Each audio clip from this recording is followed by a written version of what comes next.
The island has a really, really rich arts community and world-class artists, musicians, something that you really want to be a part of, that you're very invested in.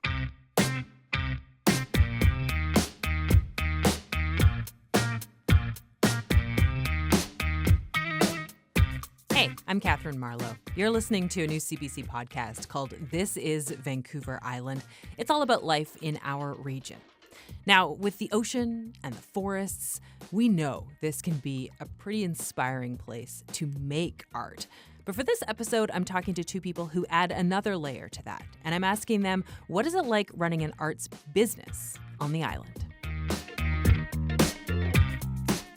Hi, my name is Aunalee Boyd-Good, and I am one of the directors and designers at Ay Lelum, the Good House of Design, alongside with my sister, Sophia Good. I'm part of a multi-generational artist family from the Nanaimo First Nation, where we feature artwork by my brother, Joel Good, my father, Dr. William Good, and we work alongside our mother, designer and artist, Sandra Morehouse Good, and our very large family. Hi, my name is Faisal Sethi. I'm the founder, creative director, CEO of Frosty Pop. We've been creating games since 2014. I mean, that's us in a nutshell. Faisal and Aunalee, they both work in creative industries that we tend to connect with bigger cities. For video gaming, San Francisco, or maybe even Vancouver if you want to stay in Canada. For fashion, New York or Toronto. So I wanted to know why they love running their businesses on the island specifically. Aside from it being home and being where I'm from and where my family are from and where we are so deeply rooted, it's really an amazing place to be creative and to have a creative business. And then at the same time, there's a huge amount of support for the arts, just individual people who are supporters. And I think that's one of the most beautiful things about an island business is the support that you get from the community. Faisal, Yeah, there's some parallels there for Yeah. me as well in the context of there's shockingly a very strong network of game companies in Victoria, more so than you would expect per capita, I think. And I think there's also strong technology and entrepreneurship cohort here as well. So I have noticed that it's a smaller community, which therefore sort of a consequence of that is just a bit more connectivity, a bit more synergy. And I think also sort of in a very practical way, I often bump into people here because it's so small. So there's sort of Mhm. these serendipitous happenstances that happen when you're sort of having a coffee meeting, whatever it may be, that I think is I can relate to as well. I like hearing this because, the really easy sort of black and white way to imagine businesses on the island, especially looking at the last 100 and 200 years, would be, fishing, logging, mining, and now maybe tourism. And you're not necessarily thinking about arts. But clearly, not only do you guys do that here, but you have vibrant communities doing that here. I think that there are a lot of artists who do not want to live in the hustle and bustle of a big city, and they don't want to be a part of that lifestyle. And I think that they seek refuge Mm. and nature, and they seek a lifestyle on the island. And there's just this like quiet community of world-class artists here on Vancouver Island. So if you're planning on working on something in the arts and you go to look for someone in that area, you will find someone who is like an expert in that field typically, and that's our experience. I've never felt limited by being here on the island. If anything, I felt the benefit of the art support. So I have a counter to that somewhat. It's not that I feel limited per se, but it's actually kind of hard to get off the island.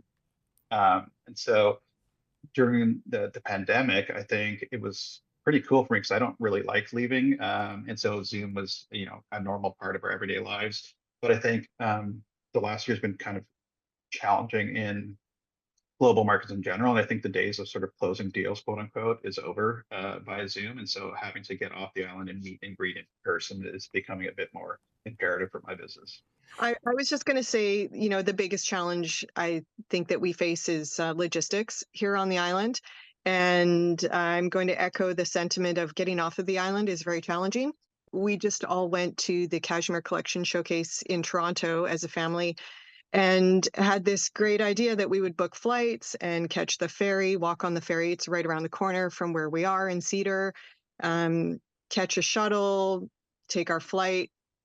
That was all great until we found out that the ferries were canceled. And then we had to reroute to Horseshoe Bay. We had to specially order like a large taxi or a few taxis. It became really, really challenging to move that many people around. And suddenly, when you have something like a flight booked, that's when you really realize how crucial getting off the island is and how hard it is. And then also, we found, booking shows or going to suppliers and those kind of things, we've been doing less and less of it because it is getting harder to get off the island. I agree with that. It's funny. It's also not super like it's quite expensive actually. It is. There's very few direct flights from Victoria. So for me, San Francisco, Los Angeles are kind of primary locations for me as of late. Mhm. And it's quite challenging and sort of over the Christmas break, we kind of had a planes, trains, and automobiles episode where I got a flat tire as I got onto the ferry. And so, when we got off, this is Christmas Day. We had to sort of arrange to get a tow truck. Were we going to make it to the hotel on time? Were we going to get our Right. flights in the morning? And so on and so forth. So there is an additive stress, I think, to some degree getting off the island. So stressful. Coming home, you kind of just resign yourself to, well, when I land, I'll figure it out either way and I'll make my way home. But when you're going to a destination, it's really stressful. Yeah. But it's always nice to come back. I do feel a sense Sure. of peace and warmth when I arrive. You really have to think about that. When you're in that planes, trains, and automobiles situation, right? Okay, but the trees and the ocean when I get home, Yes, all of yes, It's that is yes. where I temporary, live. right? It's just Yeah. Yeah. temporary. When you're in it, you just have to say, I'll be back home soon. And it's a lifestyle here, right? It's a lifestyle choice. Yeah, And I don't know if we're going to get into it, but this, like, why am I on the island? I think yeah. there's like the practical reasons, right? It's like, it's small, it's quaint, I think I was living in the West End of Vancouver prior to here, and I believe at the time, two-bedroom condo was about $2.2 million. And it just seemed fiscally responsible to do that there. And so, at the time, moved to the island, although it is getting more expensive here, to be fair. Mhm. But it just seemed economically feasible at the time. But then there's also notion of, for me, in a very literal sense, proximity. So my daughter's school is very close by, coffee shops are close by, I can walk to most places. And so that opens up a lot of my time to spend with family or focus on a business opportunity without feeling really anxious or stressed about it. Aunalee, I wondered about logistics. We were talking about Mhm. people moving around, but you also have to send stuff, right? You Mhm. ship goods. What is that like? I think the biggest challenge with respects to logistics is manufacturing and production. If we were in Vancouver, we could just drive down to our sewer and our manufacturing facility and work with them, discuss things. So you have to be very, very organized, which you do anyway. But you have to be very clear on instructions or changes or things because we design all of our garments and then we have them manufactured in Vancouver. So we're developing these patterns as we go. And we also try them on all of our various family members. So, we've had family dinners where we've brought out samples and tried them on all different heights and sizes and just ensuring that our grading works and that it fits different kinds of shapes of people. Because of that, there's a lot of back and forth with the pattern making and designing, and it becomes more time consuming because you have to wait for couriers and shipping. You have to meet cutoffs. And if you don't make it to the courier, and, just it goes on and on. But then there's all the expense of it. And even something as simple as running short a few buttons or running short, let's say labels or something, you can't just run something over. You have to ship it and courier it and wait a few more days. And so there's always that delay. Yeah. And I'd say that's the biggest challenge with the logistics for us is in the manufacturing. What do you guys both do? Obviously, and I don't know this from my own experience, but when you're running your own business, it's not Monday to Friday, 9 to 5, right? You are, It's every day. yeah. It's every day. So what do you do then? Where do you go, or what do you do when you need to just walk away, when you need to give yourself some time? The river, it's right out front of our door. We're situated on a really beautiful place, and we just sometimes stop and go for a walk or something, or swim in the summer. So we just connect with nature, and we're very fortunate that we can do that. And we all do it in our own way. And there's enough of us, and there's a lot of kids in the family. So, there's usually someone outside. Oh man, what a great way to escape. Faisal, what about you? I love spending time with my daughter. She's turning 4. I find a lot of joy in that, and I optimize my time and my day for that. I love to read, and I love to go for walks. I live pretty close to the ocean here in Victoria, and there's nothing I like more than the walk and talk, the coffee walk and talk. So I often do that. And I love immersing myself in generally in just like film and books and art, and that's sort of not only in it. I wouldn't call it escape per se, because I think I enjoy what I do, but it's an additive to it because I'm into creative arts. I'm always learning. So that's sort of how I deal with things, I think. But to her point, it is a 24/7 mind share. Your business is kind of always there in the background. One thing I wanted to mention, just sort of as a pseudo caveat to the businesses we're in, which are creative and arts and culture, but particularly video gaming. Art and culture and video games, I think, to some degree, transcend location. And Hmm. so people experience my games through their phones or their laptops or their Nintendo Switches all over the world.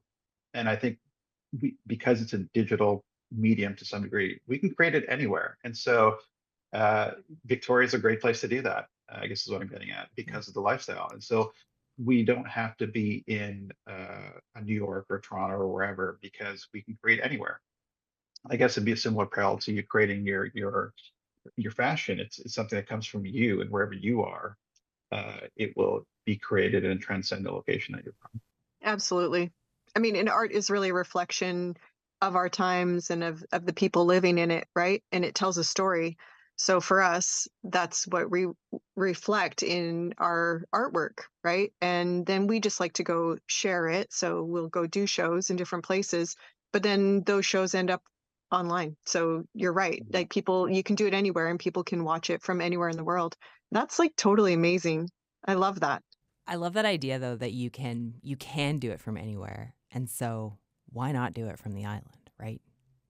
Hmm. It's a pretty Absolutely. great place to be. I, I believe, I don't know if this is true, but I'm going to say it anyway. I think Victoria is the brunch capital of Canada. So, I love brunch. I love the food here. The coffee is great. The community is awesome. Yeah, in Canada. This is a lovely place to have a business.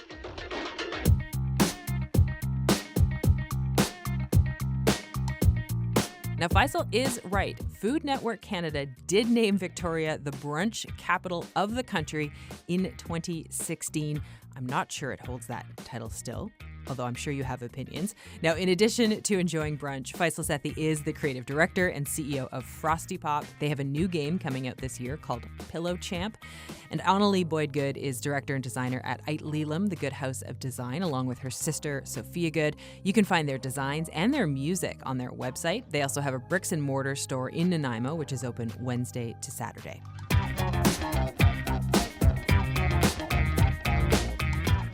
That's it for this episode of This is Vancouver Island. If you want to help make sure other islanders find this podcast, please take a moment to rate and review us on your podcast app and tell your friends and neighbors all about us too. We'll have another episode out next Tuesday. Thanks for listening.